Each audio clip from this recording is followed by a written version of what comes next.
Good evening, everyone. I'd like to call the June 24th, 2025 Methacton School District Board of Directors meeting to order. Please stand for the Pledge of Allegiance.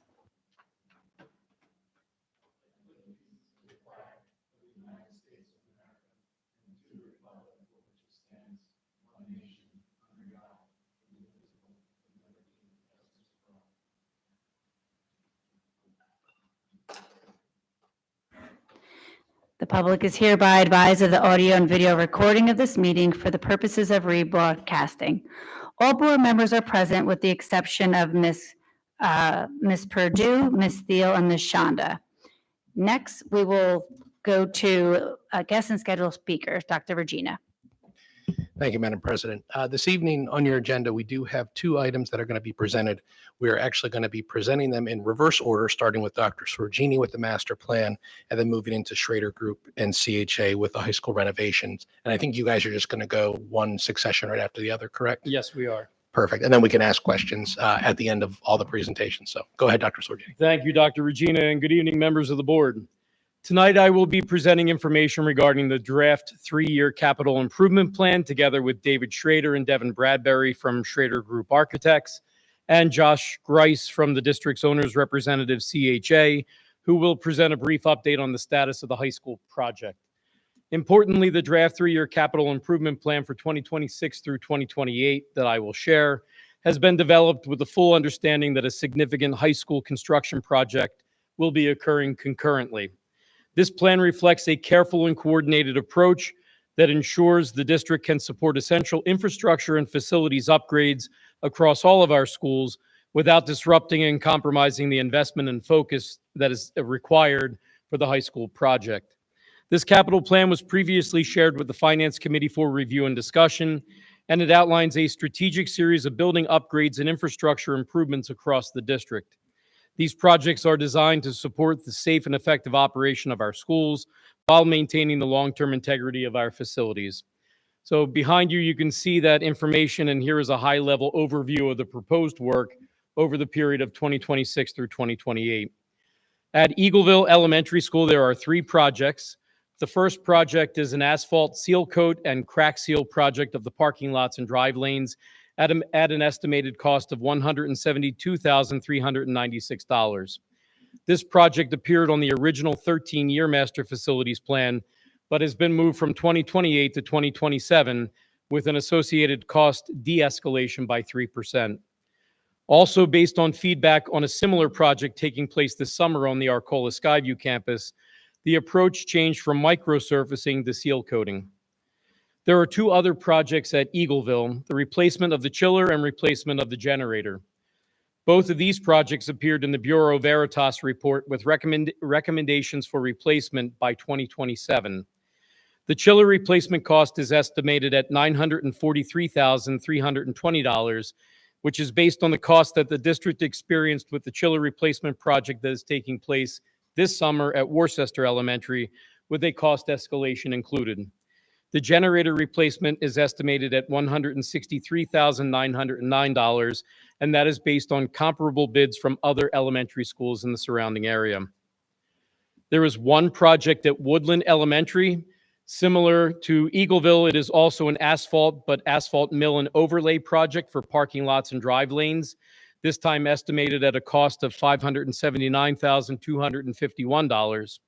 This project also appeared on the original 13-year plan, but also was moved from 2028 to 2027, and again with the associated cost de-escalation by 3%.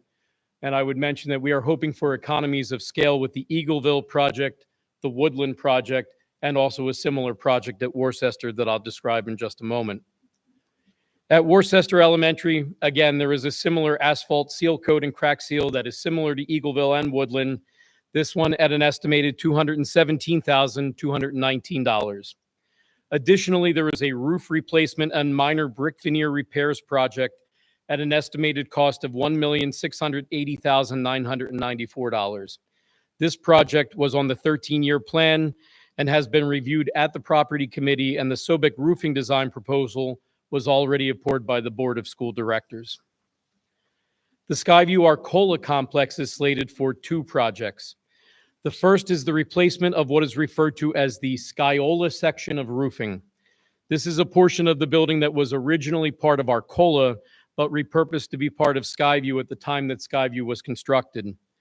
This project is being moved from 2029 to 2026 based on roof system failures and issues, and also it includes an associated percentage reduction in cost based on completing the project 3 years earlier than originally estimated in the 13-year plan.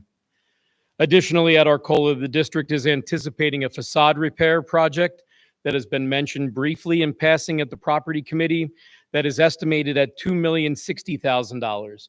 Investment of that facade project is taking place this summer with the intent of the project to address heaving of the brick veneer and also corner step cracks. The district transportation building on the high school campus is also included on the list, with the project to replace the roof at an estimated cost of $108,452. This also appears on the original 13-year plan, but we've split it out from an original 2029 project. It's important to note that in 2017, Sobek Roofing rated this roof at a rating of F. So that was 2017, and it was already an F then.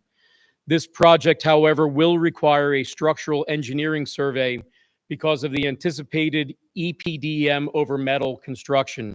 And I know we don't like acronyms. EPDM is ethylene propylene diene monomer, which is a highly durable synthetic rubber membrane that is used for flat roofing. So if we are going to put EPDM over top of the metal roofing, we first need to conduct a structural engineering survey to ensure that the roof can withstand that type of new roofing being put on. In addition to the major high school project that we have been discussing and that will be mentioned briefly by Schrader Group and CHA, there are 3 other projects at or on the high school campus. The first is resurfacing of the tennis courts at an estimated cost of $489,250. The cost is based on a previous estimate with included escalation costs as well. This is a project that's now required due to the change associated with the original high school project that would have seen a full new high school built. The second project is a replacement of the artificial turf on the stadium and auxiliary fields and resurfacing of the track in the stadium at an estimated combined cost of $2,482,506. The turf and track will be 12 years old in 2027 and in need of replacement as they are reaching the end of their useful lifespan. The time frame for this was moved up from 2029 to 2027 due to that natural or estimated end of life span of the materials, also especially associated with accelerated decline in the track that we have seen over the course of the last 2 years. Finally, on the high school campus, the third project is a sewer plant upgrade at an estimated cost of $169,000.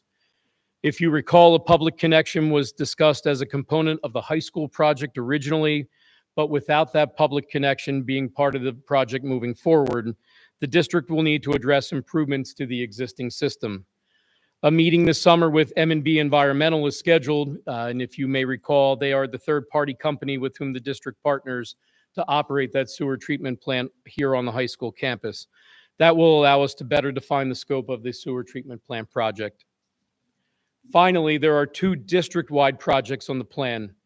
The first is installation of security bollards at all buildings other than the high school, which already underwent a bollards project some years back.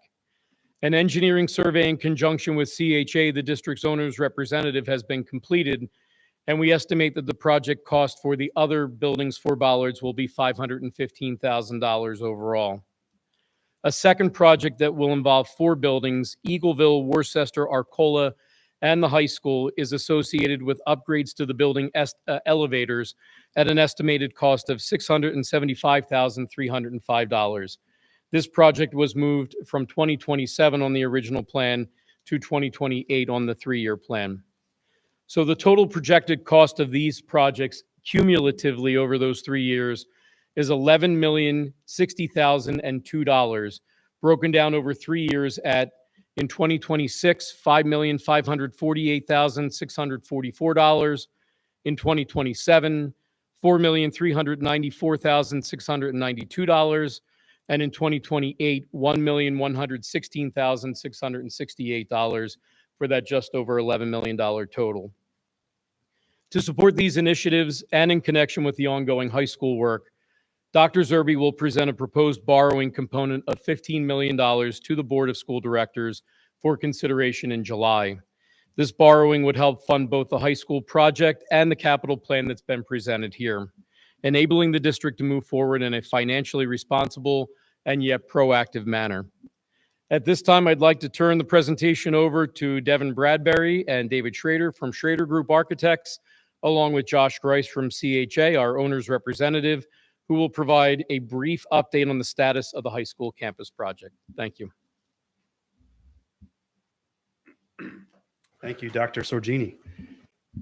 All right. One moment, though. I do want to acknowledge that Ms. Purdue has joined the meeting as well. And do we want to, are you okay with holding the questions about you want to hold the questions off? Okay. So I know everyone's excited to see some fun and exciting concepts, but tonight we're here just to discuss the updated schedule for those concepts.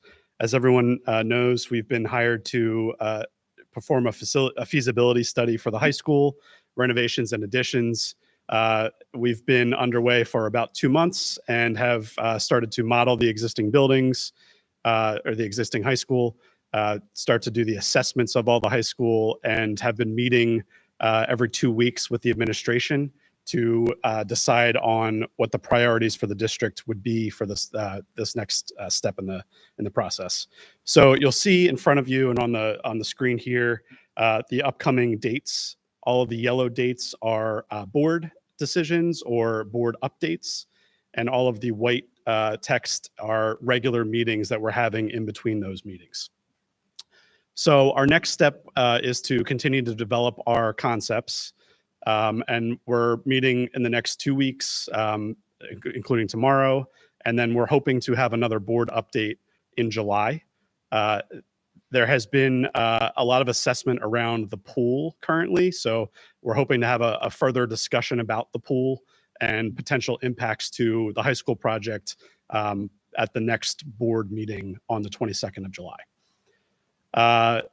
In between the July date and the August date, we will start to review cost estimates with the team and start to further develop those concepts that we're working on currently with the anticipation of having something to show at the August work session on August 19th. So hopefully we'll be able to see some of those concepts and get some feedback from the board at the August meeting so that we can then take that feedback back and then do a final presentation to the board of all the concepts in September. Hoping to present in front of the property committee in September and then do a final presentation to the full board on September 16th at the moment. We have a couple more dates down below.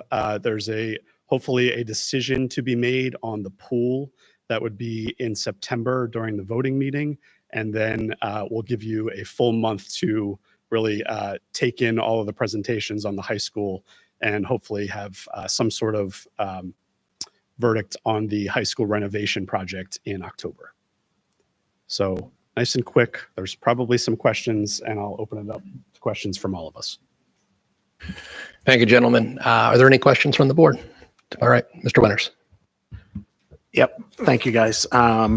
Quick 3 questions here. One, the bollards, 500,000. I thought we had done work at some of the other schools. Seems really high. What is the estimate of needing that $500,000 for 6 schools? There are likely well over 100 bollards needed. We've been to all of the buildings, and when you look at the safety and security standards and where bollards should be placed on each of those campuses, also the impact rating of those bollards, it is pretty significant, and each bollard is likely in the $3,000 plus range. With the $500,000 estimated project cost, the hope is also to have economy of scale, that if we do all the projects at the same time, we activate a company that would be doing that, we would be able to help mitigate some of those costs. Okay. And I know that the property committee came to a conclusion on the Worcester entrance at probably about a year ago or so. I don't know what exactly the timing, but is there any consideration when we're doing a roof replacement at Worcester, evaluating? I know that we sort of backed off sort of adding on, but doing something there around the security of the Worcester building? The bollards certainly at the front entrance. We do have a roof project coming up at Worcester, but not a project that would necessarily address the front entrance. Although, as we begin to look at what was originally the 13-year master facilities plan, there will certainly be a project, an MEP project, that will be necessary at Worcester sometime likely in the next 10 years. Okay. I personally would like to see at least, I realize that some of the suggestions about changing the library, adding 2 classrooms above the second floor, something there, but maybe there's something that can be done that is less expensive, but more safe. And then sort of overlapping here, I know that we're talking about seeing final concepts about 3 months from now, but we're also asking the board to borrow $15 million in July. I imagine that the HVAC aspect of the high school and humidity aspects to the high school, where classrooms are the main focus, that there's not going to be upheaval for other things that potentially we would be investing into this school. But is the anticipation that some of that HVAC will be starting in the 26 through 28 time period here at the high school? We don't Or is that too necessarily early to have ask it- that? I'm sorry. Or is that too early to ask? It's a little early to ask. We don't necessarily have that exact timeline now, but you are correct that there will be a likely baseline package that will need to be addressed here at the high school that will include HVAC, MEP components, and that will certainly be, regardless of how we move forward with the high school, that will be foundational to what we need to consider moving forward. Yeah, just a comment on that too. I would like to see that. I realize that's not and what the purpose of tonight was, but waiting to 2029. I'm not saying that's what you're suggesting here at all. I get that, but we need to address the HVAC at the high school. That was one of the main reasons that we got on these paths. Absolutely. I'm So- sorry. I don't mean to. No, give no, the I know, impression I that know. it's not I'm just included. emphasizing that. Sorry. It will definitely be Yeah, included, yeah. Mr. Winters. you. Absolutely. Thank you, Mr. Winters. Any more questions to the right? Mr. Mursky. Okay, so first, the 3-year capital plan. Of the items that you went over and you specified what had changed from the 13-year plan, is there anything else that's either been added or changed significantly? And I know we got re-estimates on costs and we've shifted around a number of projects. So anything else to highlight that's changed from the 13-year plan established 6 months ago? That's significant. Not within the first 3 years. However, there will be changes associated with the 13-year plan as we look at the rest of the plan in totality. What our goal was to recognize that there will need to be significant upgrades, work done here at the high school. That will take a lot of our certainly financial capacity, our capacity overall for a particular period of time. And then looking at the original 13-year master facilities plan, looking at what really needs to be done immediately, even as that other project is moving forward, and making sure that those projects are shifted appropriately into the next 3 years, and to do so, again, with economy of scale, so that we're doing like projects at the same time and can hopefully make that financially more feasible as we do that. So you've already started looking at the projects that need to be addressed, let's say 5 to 10 years out, and this reflects what needs to be pulled forward versus what may be able to be pushed out beyond, let's say, the time period we expect to spend money on renovations on the high school, is what you're saying. That is correct. And the goal is to come back to the property committee first and then the rest of the board in September with that updated information, with that 13-year plan, well beyond the 3 years that we just talked about and the high school project. Okay. Separate question. Why wasn't I'm sure there's an explanation, but why wasn't the Skycaller roof replacement considered in the recent roof replacement that occurred at Arcola?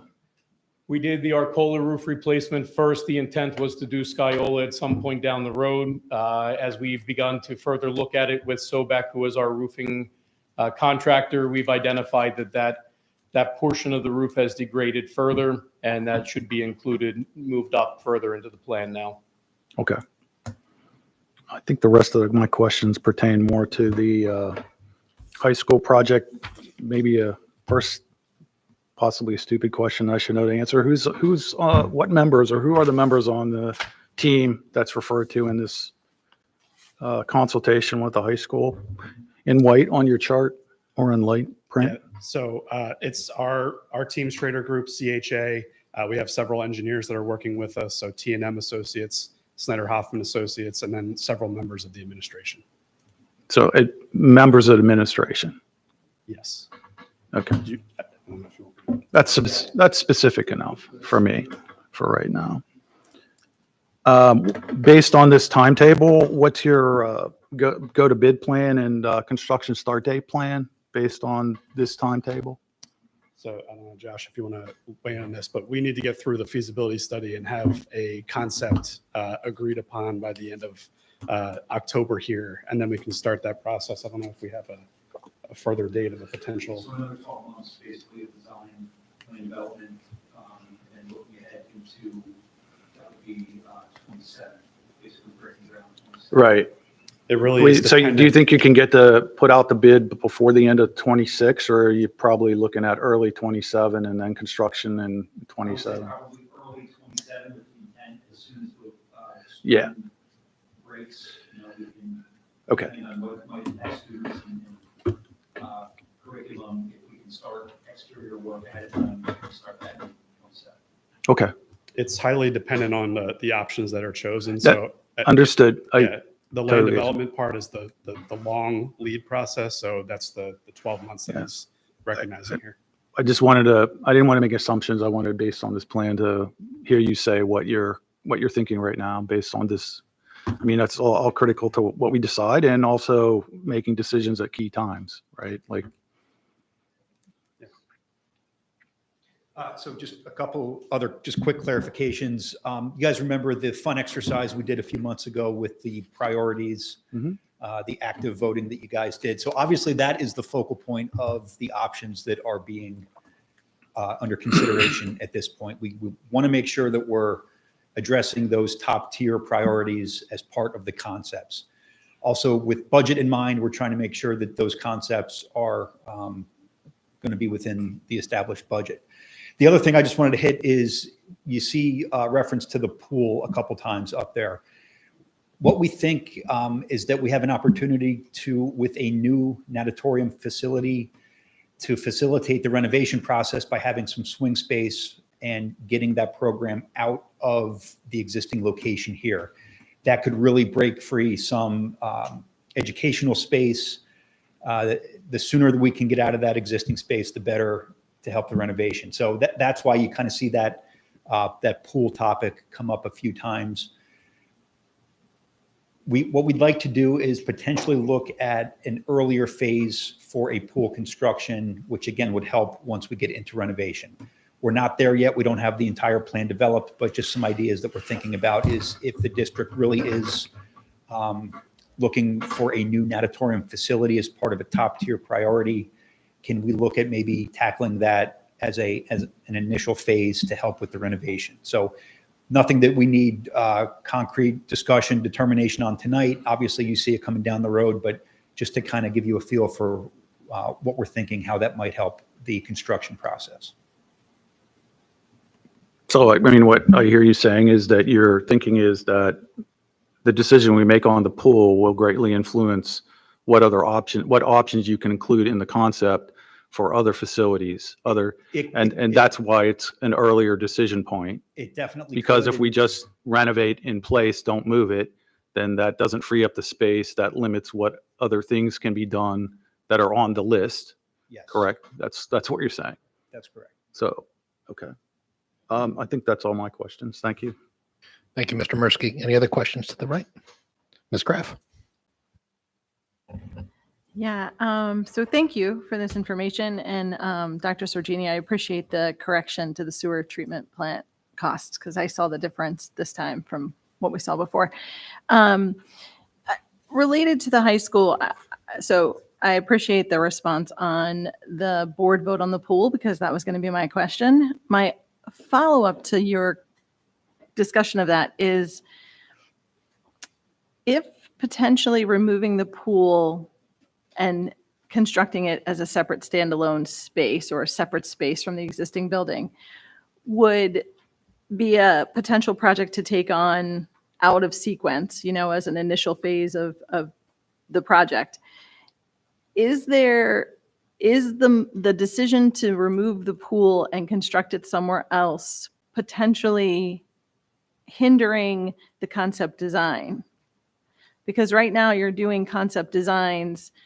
Well, if the board agrees, or if we decide to move the pool outside the existing building footprint, then we have these concepts. If we don't decide to move the pool outside the existing building footprint, we have a different set of concepts. I guess my question is, would it be helpful for us to move that decision up even sooner than September so you can incorporate it in the concepts that you're working on over the next 2 months? Just a thought. We certainly hear you. I think that's why there's the possibility of coming back in July and discussing the pool in greater detail. And if there was direction from the board earlier on something like the pool, there could potentially be other options considered and other progress that could be made earlier on. So a little early for us to answer that definitively, other than to say, certainly you're on the right track and it's something that we hope to come back with soon. So I see the 722 pool discussion on the schedule here, and I guess I think when you come back to us, there might be a benefit of having that decision in August rather than pushing it to September, so that it gives a little more time for you to know where the board is with that, and we can focus on concepts that really include the decision that's being made, or the board's sort of the will of the board, right, in that concept, instead of giving us all these other options and then having us have to weed through things that we've already decided are not really what we want anyway. So I would just, let's see if we can do that. I think that you could probably take a vote today and get an answer if you wanted. Just saying. And then I guess the other question I had was on the land development, the 12 months for land development, that at what point can we start land development, the 12-month clock? Are you suggesting that would not start until after we have the vote at the end of October? So it's 12 months from the end of October for the land development phase, the design phase to go. And then that's why you're pushing our bid packages wouldn't be ready until early 2027, right? Right. So I think we need a complete concept package that is endorsed by the board before we start the township process over again. Okay. I'd hate to get to a certain point and then things, change at the last minute, and then we have to redact what we just did. And so, at this point, I'd say, yeah, let's just make sure we have a complete site and building concept you guys are comfortable with a budget you're comfortable with, and then we can start the township process. Okay. Thanks so much. Thank you, Ms. Graff. To my left, Ms. Cancro. So I just had a question on particularly the district, the high school transportation center. I thought we had a lot more issues with it than just the roofing. I know. So that one was just a little bit of a concern that the roof is the only thing being brought up for that. There are certainly other issues with the building as far as what needs to be addressed immediately. The roof is the immediate first concern. Down the line, there could be other improvements to the transportation center.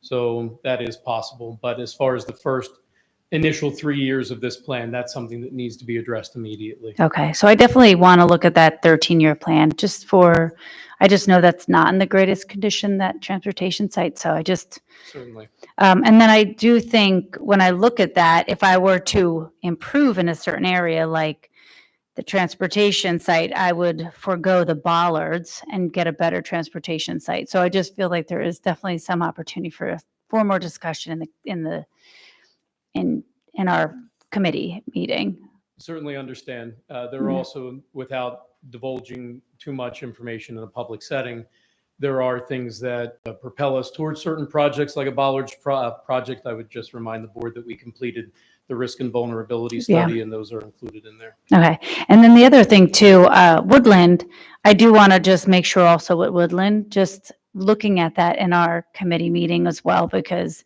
just the asphalt and overlay. Again, I just want to make sure that all the other buildings do have a fresh look to it. And I do think there is some attention that Woodland does deserve. Absolutely, Ms. Cancro. If you recall, this summer we are doing the Connexus systems integration project at Woodland. Mhm. The asphalt is on there, but as a component of that 13-year plan, a refresh at Woodland, an MEP and an interiors refresh was on there, and is certainly something that will have to be addressed. Okay, that's great. And then the only other, I was thinking the same thing as Ms. Graff, and in just a sense of if there is some urgency and discussion about the pool, we could always do a special meeting. Not that we want to do that, but I agree. I'm glad to hear we're going to have a discussion on that and then make a decision. So I appreciate it. Thank you for putting this together. Thank you, Ms. Cancro. Any other questions to my left? Ms. Purdue? Thank you for the presentations. I have a few. In reference to the transportation center, and I kind of put it together with the high school. Is there a need, I guess I should ask, with priority, is there potential to hold on anything here when we are thinking about the high school and also the transportation center until we've maybe, and I know this is 2026 and forward, but you're not taking any action on any of these just yet, right? And That's correct. okay, and just because I feel and I go back to Ms. Canco's point, I think about the transportation center, there's a lot to be done there, and I think there's maybe some discussions that may come up later on. I just want to make sure we're not looking to invest money on, and specifically the transportation center and the high school. I just want to be cautious about what the plans are and the priorities for what's on here. Absolutely. We certainly recognize that there could be, based on decisions that the board makes over the course of the next couple months, different directions, different options chosen. If nothing is determined as far as the current location and establishment of the transportation center, and it remains where it is, we will need to do the roof, which is why it's on here for that shortened time period. Okay. And then as we get into 2026, will you have more of a refined project timeline where we'll see where, like, I know some of these things have to happen in the summer and some of them will we have that visibility, or would that be provided? Yes, absolutely. The intent is to put these projects before you, and then assuming that we move forward with either this iteration of the plan or something similar, to get into a sequence where we are taking them before the property committee, going through that whole process, going through the process where it's presented at property, at the full board, and moving through each of those successive years to do each of those projects. Okay. And putting them in front of you.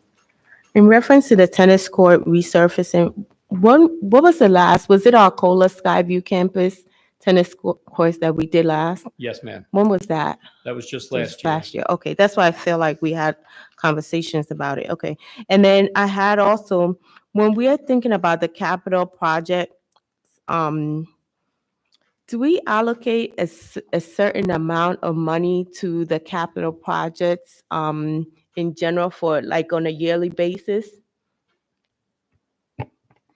So that changes year to year with the budget. In the current year, there is money allocated, but next budget year, there is no money allocated for capital projects. So when you say in the current year, 24, 25. Okay, so 26, this, 25, 26. we currently have money allocated. We We- don't. We don't, correct. Okay, and that was where my question is going, because I see this amount here, and I'm trying to figure out, is there a way, just because, I mean, 26, 27 is, I guess you can say it's fairly close, 28 is different. I'm just wondering if the projects that are prioritized should be based on the fact that we dedicate a certain amount, and whether that fluctuates or not, instead of just having, I don't know, and I'm thinking property committee is part of the discussion on prioritizing, but I'm just wondering in general if there's a way that can be done where there's a certain amount dedicated to capital projects in general. So I guess I just want to clarify. Yeah. The projects on this list are not projects that are currently in progress. Yeah, I understand So that. in 26, we would undertake starting the projects that are listed here in 26, and they would be budgeted most likely to occur in 27.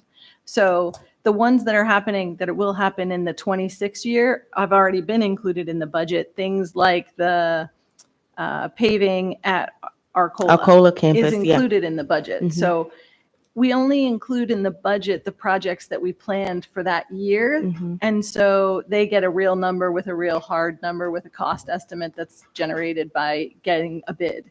So we don't typically have like a set amount in the budget, but we would, I think going forward, be looking at these numbers and looking at whether we want to use money we're borrowing or we want to use money that we have already in our Oh, yeah. capital fund, Yeah. right? So you could do it either way. Okay. And I'm just thinking if that's like based on the sequence of it, if that's how we're looking at it in general.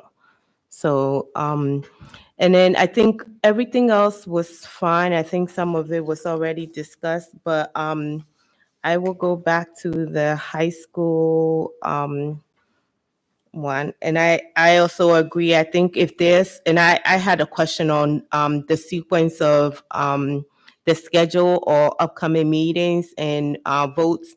And just one of my question was why we were pulling two separate votes for the pool versus the actual renovation itself. So I appreciate the information shared on that. I think if there is a discussion that we need to have and a little bit more, I agree also with Ms. Kanko that maybe a special meeting, maybe if it's helpful, I think it'll be a little bit more efficient use of time just to ensure, just because I also worry about if we're doing a lot of the concept discussions and then we have the graphics available and then we're voting on what we'll do with the pool and then we come back later and vote on the high school. I feel like it's a little bit out of I just thought it'd be something that we'll vote on together, but I will wait for the next meeting and then see what the proposal is for that. And I think that was okay. And then my next question comes back, and maybe Dr. Sorgini, I think you touched on this already in reference to the timeline of the borrowing proposed for July, and also the board vote in I guess right now it's stated for October. Is there a reason why, and I think we talked about this before, but I just wanted to check the timeline for the borrowing for July, if you can clarify that, why that needs to happen. Recognizing that we have $11 million in projects that are identifiable as being absolutely necessary over the next several years, regardless of what direction the high school would move in, that borrowing gives us the opportunity to begin to concretely move forward on those projects, and at the same time also have additional funding within that 15 million to begin whatever work ends up being done on the high school as well. Okay. And then I think it was already asked in reference to the team meeting. I think we said we have the members of the administration. There are no board members on that. Is that clear? That's correct. Okay. Is there a reason for that? Not that I'm aware of. Okay. All right. Thank you. Thank you, Ms. Purdue. Any other questions to the left? Any back to the right? Okay, Ms. Cleary. So all the discussion of the pool made me think about cost. So when you do the discussion with us in July, are you anticipating having costing or at least some sort of information on that to come along with the discussion? Yes, there are some general numbers that we can provide with pool options with that July conversation. Thank you, Ms. Cleary. Mr. Mursky. So 2 follow-up questions. One's related to what Kathy just asked, but it's more of a statement. If, in order to make a decision on the pool, then I would also need sufficient information on the alternatives that how it impacts the other concepts in order to make a decision, right? A decision of renovate in place versus relocate and build a new pool. So that's because I understand the interest in moving forward that decision as it affects other concepts. However, I would want sufficient information to make a full decision as opposed to, well, we'll leave it at that. Certainly understood. And then secondly, it's a question statement. I believe the relocation of the transportation center still on the high school renovations pecking list. It's just further down the order, correct? So I assume that we will, when we look at the high school in whole, there will be a cost benefit analysis of renovate in place versus relocate and where that peck falls out in the pecking order or what we can afford. Absolutely. The reason that the roof is included as part of what I'm presenting as a 3-year plan is if the determination is made to keep the transportation center where it is, that work will have to happen in the next several years. However, you are absolutely correct that it is still a possibility. And just one other point, just in case we're not all sure. Basically what came out of the decision that we need to renovate the high school as opposed to build a new, is that the cost of getting rid of the sewage plant and tying into the public sewer increased significantly because we couldn't tie it into the other things that would have been going on with new renovation. Could you elaborate a little about that? I'm not sure everyone understands that. Certainly, if we had moved forward with the concept of building a fully new high school, it would have included disturbance of large-scale areas of the current campus, which would have provided a significant opportunity to make that connection into a public sewer at a time when that earth disturbance was already happening. As it stands now, to continue to do that, it would likely include areas that would not be part of any options for a high school project moving forward, and would require us to disturb areas, including fields that would not be part of that project, therefore incurring even more significant costs. So it's very much an economy of scale, economy of project consideration that had we disturbed all of that area, that would have been an excellent opportunity to do that. But without that, it's difficult and very costly to do so. Right. So essentially it's dropped off the list because it becomes cost prohibitive to consider it. That's correct. Okay. Thank you. Thank you, Mr. Mursky. Any other questions to my right? Mr. Winters. Yeah, just one comment or clarification for the rest of the board, though, just as to understand our agreement with First Student. And when the decision was made to outsource our busing to First Student, as part of the contract and still part of the contract is our responsibility to house the busing. So any cost benefit analysis of that, most likely if there was a decision to either go offsite and us taking on that responsibility or renegotiating the contract, or significantly affecting the operating expense and the rates we pay related to First Student. So it's not as so obvious. Everybody sees that half acre or whatever is back there and sees parking, but the reality is that I think it's going to be very difficult to move off of it. Thank you, Mr. Winters. Ms. Graff.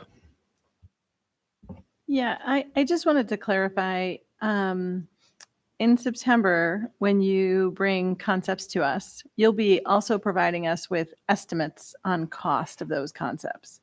And is it accurate to say that you'll be providing us with a sort of a low, mid, high option, or will you just be doing multiple concepts without a consideration for sort of a bare minimum sort of option?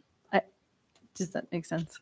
Again, without getting too far ahead of myself or speaking out of turn, certainly one of those options will need to be a for lack of a better term, low-cost option for you to consider. That would be the things, a baseline scope of things we know absolutely needs to be done. I think that was part of some of the questions earlier. The HVAC, the MEP components, those sorts of things. I think it's been referred to in the past as warm, safe, and dry. I should have remembered the safe. So warm, safe, and dry. That will have to absolutely be part of any baseline concept, but then other options beyond that. And then the other thing related to cost, I just wanted to note, I know we've talked a couple of times tonight about the potential for us to approve borrowing in July, and the $15 million borrowing was really an estimate based on sort of a preliminary 26, 27, 28 projects plus engineering design that would go along in those years for a high school renovation project. And that's sort of got us pretty close to a $15 million number. That's absolutely correct. Okay. And I don't know, and I Mr. Bradbury's here looking at me, and I am going to put this in his lap. I know it's very difficult for you to give us an estimated cost until you know sort of what project we decide to move forward with. But, you know, I assume that estimate came from looking at our owner's rep and the architecture design effort. Is that right? Yeah, that's correct. We, work together on those. Okay, that's perfect. All right, thank you. Thank you, Ms. Graff. Thank you, gentlemen. Thank you, everyone, for great questions. Have a good evening. All right, thank you very much. We'll now move on to reports. Have a good evening. And thank you for all that you do, working hard to put this together. The Finance Committee report is attached. We have had fewer committee meetings in the summer, therefore you may not see those reports attached. So from the MCIU this month, Ms. Purdue. I don't have a report this month. I should have one next month. Great. Ms. Alston and Mr. Mursky for North Monco. Yes, the North Monco Technical Career Center Joint Operating Committee met on Monday, June 16th. We recognized the successes of our school's recent graduates who were celebrated at the student recognition ceremony on June 4th. We also reviewed the summary of work that our ad hoc capacity committee has been developing to better understand the wait list at North Monco Tech and explore and recommend strategies to increase access to future students. All other agenda items were approved, and our next meeting will be held on Monday, August 18th. So ends my report. All right, thank you very much. Then going to Communications and Foundation will be updated at us at a future meeting. So we'll now move to Superintendent's report. Dr. Regina. Thank you, Ms. Cancro. We have the Right to Know report on the agenda. We also have a number of advisements, 4 of those being the instructional coaches and 1 being a shift from a Spanish instructor to a French instructor on the list. Additionally, as we conclude the school year, Dr. Zerbe, Dr. Sorgini, and I want to offer a heartfelt thank you to our students and families and everyone who makes our district a place of purpose, excellence, and care. To our teachers, support staff, custodians, maintenance, and grounds, and our administrators, your commitment to our students and your professionalism throughout the year have been nothing short of remarkable. You lead, support, and inspire in ways that truly matter. To our volunteers, parent groups, and community partners, thank you for standing beside us. Your involvement strengthens our work and deepens our impact. To our school board members, your guidance and dedication continue to move our district forward. Thank you for your leadership and your support. Your work shapes the direction and strength of the district. And to our families and loved ones who support us behind the scenes, we know the long days, late nights, and difficult decisions don't just affect those who sit in these chairs or stand in our classrooms and buildings. They echo at home. Your patience, encouragement, and support make it possible for do this important work. Thank you all for your year of collaboration, growth, and resilience. I wish you a safe, restful, and well-earned summer. That concludes my report. Thank you for those great words. And I think that would be something that we should forward over to the communities and to the teachers if possible, what you've just read off. Yes, Ms. Alston. Yeah, I just have, that was lovely. So this question doesn't address that, but that was lovely. I actually have a question on the advisements. And I notice a lot of teacher on assignments. Can you just remind me or us, are they already, those teacher on assignments positions already established and these are just new staff moving into those positions, or is it new? Please. Great question. So there's two separate items actually on the agenda. The advisements are informational items for the board that do not need to be voted on, but they are already, they could either have happened or are going to be happening next school year. There's also a change of status that Dr. Sorgini reads in HR. They do require a board vote. And there are some policy and contractual items that require us to do one or the other. And so these items are for next year, but they haven't happened this year, but they are starting for next year. Great question. But to clarify though, these teacher on assignments, they're already happening, have been happening. These are just different teachers in those positions? Yes, these are different than the ones last year, but the same instructional positions. We had 2 instructional coaches that were TOAs last year. We had 1 permanent one at the elementary and 1 at the high school. These are just now the next year positions. You're correct. Thank you. Great. Any other comments or questions? All right, seeing none, we'll now move to public comment on board action items. The board will now take comments on board action items. You have the opportunity for residents to comment on matters that are to be decided upon as outlined on the agenda. The board asks that you keep your comments at 3 minutes or less. The Board of School Directors may choose to respond to matters following the conclusion of the comments on board action items. Good evening. John Andrews, Lower Providence. There's a fiscal item 9F called settlement agreements that mentions parcel numbers. And when I think of a parcel number, I think about a piece of land or a building. And so I'm seeking some clarification of what you all may be well aware of, but the public isn't well aware of. Thank you. Thank you very much. All right, we'll now move to board meeting minutes. May I have a motion to approve the May 21st, 2025 work session and May 27th, 2025 regular board meeting minutes as attached? Ms. Purdue, may I have a second? Ms. Cleary, any comments or questions? Seeing none, all those in favor? All those opposed? Motion carries 7-0. We'll now move to fiscal items. May I have a motion to approve all fiscal items as presented? Mr. Winters, may I have a second?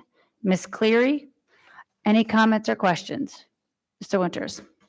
Yes, Ms. Steffi, can you explain the settlement agreements, please? So the 9F, they are tax settlement agreements. So they were tax appeals on, you are correct, it is land parcels. Any other comments or questions? Seeing none, all those in favor? All those opposed? Motion carries 9-0.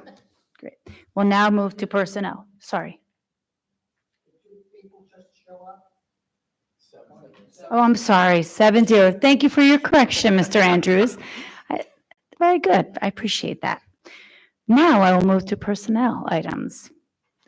Thank you, Madam President. For the consideration of the board this month, there are the personnel items presented at the work session last week, as well as the following additions.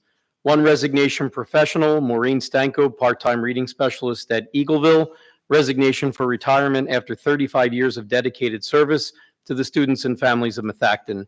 We thank Maureen for her commitment, care, and dynamic instruction that helped to shape our proud learning community for 3.5 decades.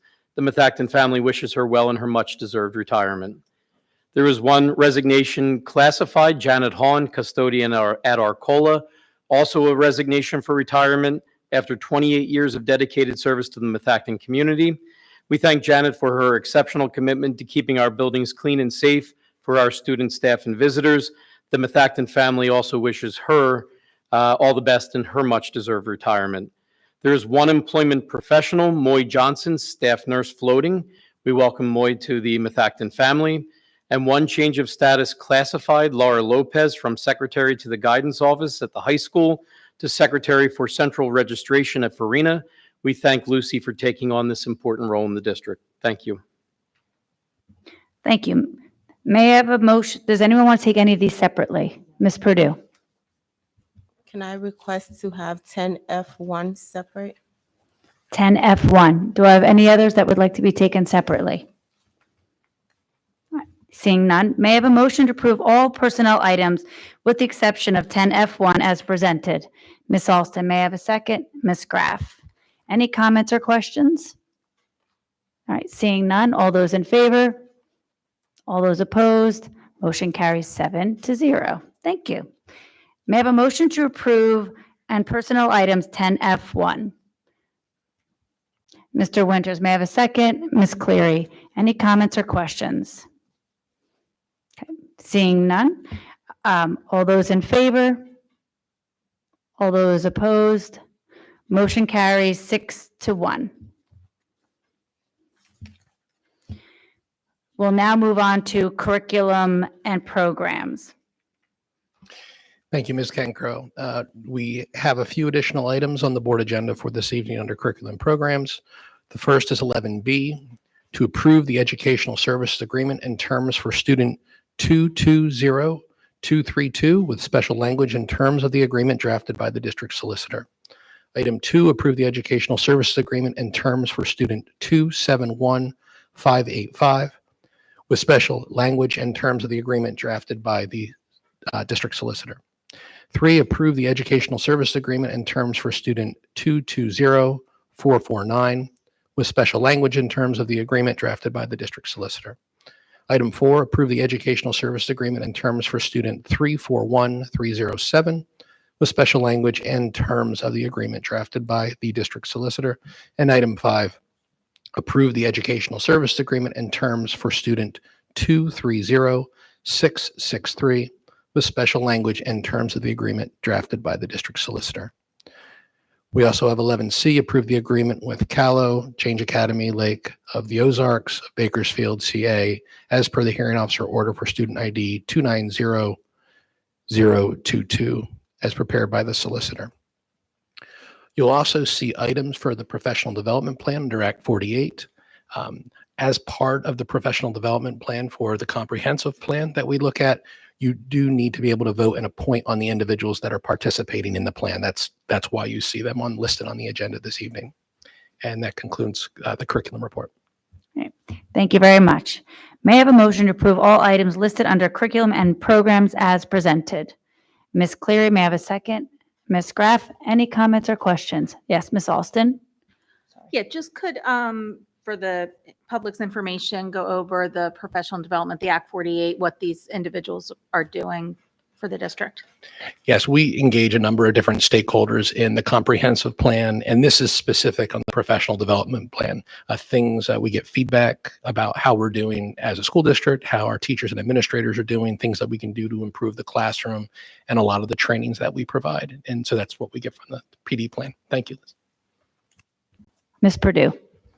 Can you just provide insight on how the participants are selected? It's a great question. It's typically done by our curriculum department. They reach out to certain stakeholders that have been involved sometimes before. Sometimes parents reach out to us wanting to be a part of this committee, and then we certainly put them on it. We don't have really restrict anyone that is requesting to do so, but that's typically handled by our curriculum department in the selection process. Thank you. Any other comments or questions? Seeing none, I will now take all those in favor. All those opposed, motion carries 7-0.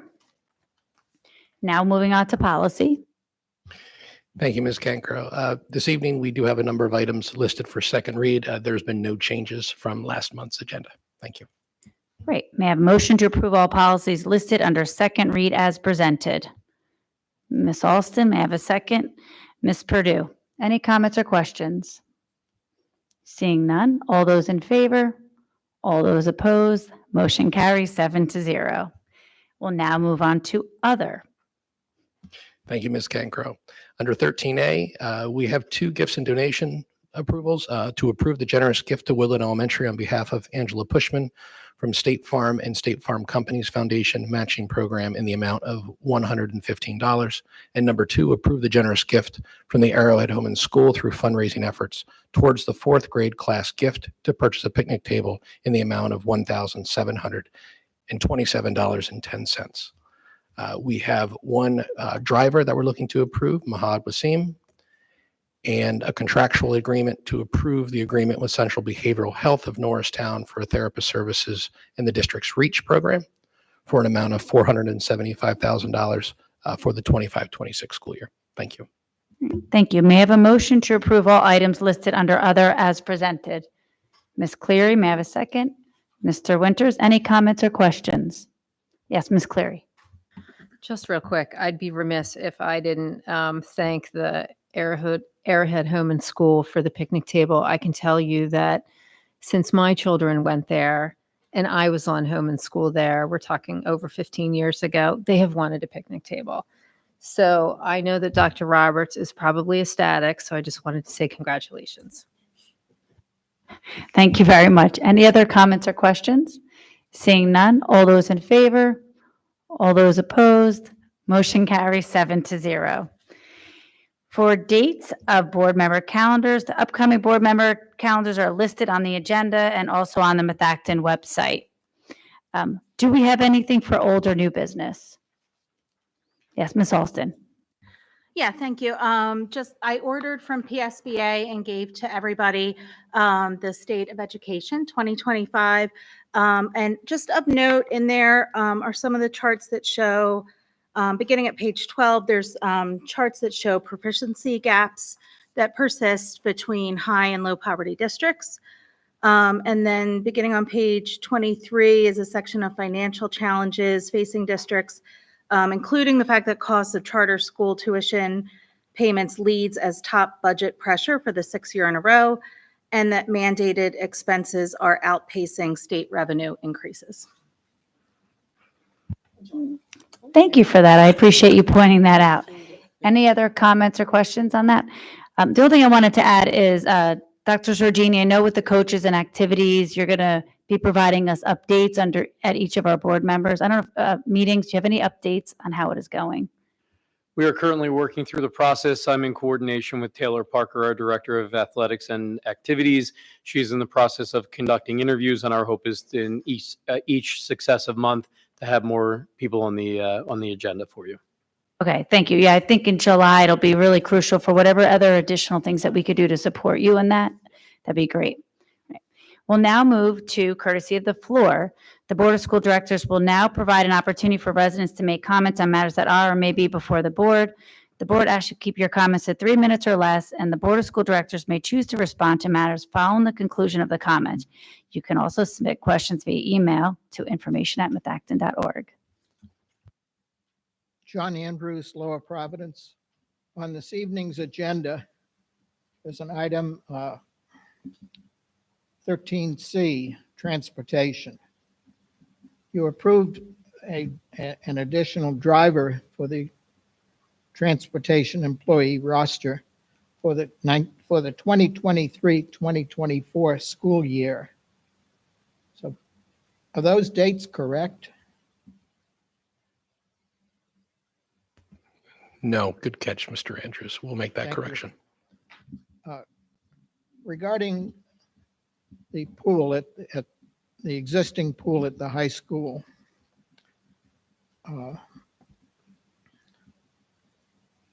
there are some deficiencies, and it's a pool for the high school as well as the community. And when you want to add a new pool on the grounds, you're up against the Worcester regulations such as for impervious ground coverage. So, we have an agreed upon number of students in the high school, and some of them choose to go into the different sports associated with swimming and diving. And I think we need a presentation on the number of lanes in the pool and the length of the pool. And, if someone wants to have a bigger pool just because North Penn has a bigger pool, and North Penn has twice as many students as Methacton, so presumably they have twice as many students wanting to go into those sports activities. But, how does it limit our aquatic sports by staying with the existing size of the pool?